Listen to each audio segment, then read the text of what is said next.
मंदिर में दिया गया एक ऐसा प्रसाद जिसको अगर आप मंदिर परिसर के बाहर जाके खाते हैं तो आपकी हो सकती है मौत। जी हाँ श्रोताओ, बिल्कुल सही सुना आपने।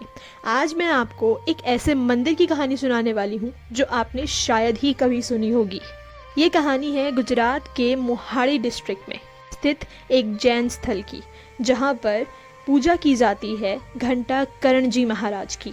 श्रोताओं, मान्यता के अनुसार घंटा करण जी का सबसे पसंदीदा मिष्ठान था सुकड़ी, और वही सभी श्रद्धालुओं को प्रसाद के रूप में दी जाती है, परंतु एक सख्त निर्देश के साथ कि वह प्रसाद सभी को मंदिर परिसर में ही खाना होगा।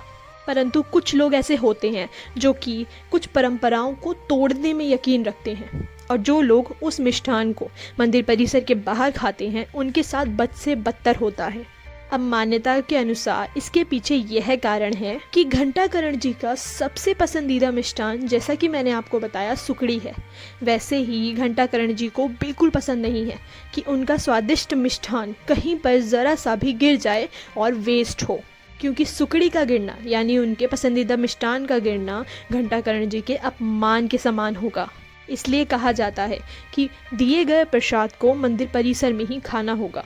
श्रोताओं, बहुत लोगों के साथ देखने में आया है जिन्होंने मंदिर के बाहर जाकर या फिर चालाकी से मंदिर के बाहर उस प्रसाद को ले जाकर खाने की कोशिश करी है, उनके साथ बहुत बुरा हुआ है। इसलिए वहाँ पर इस बात का खास तौर से ध्यान रखा जाता है कि दिए गए प्रसाद को मंदिर परिसर में ही खाया जाए श्रद्धालुओं द्वारा।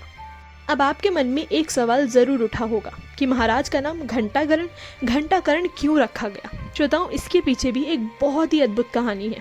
कहा जाता है कि घंटा करण अपने समय के सबसे बड़े महादेव भक्त थे। किसी और भगवान की ध्वनि या किसी और भगवान का नाम घंटा करण जी के कानों में ना चला जाए, इसीलिए घंटा करण ने बड़े बड़े घंटे अपने दोनों कानों में लगवा लिए थे। जब भी वह चलते थे तो वह घंटे ज़ोर ज़ोर से बजते थे, जिससे कि दूसरे भगवानों के भजन कीर्तन या उनके नाम भगवान के कानों में नहीं पड़ते थे, और वह मन में सिर्फ हर हर महादेव का जाप ही करते रहते थे।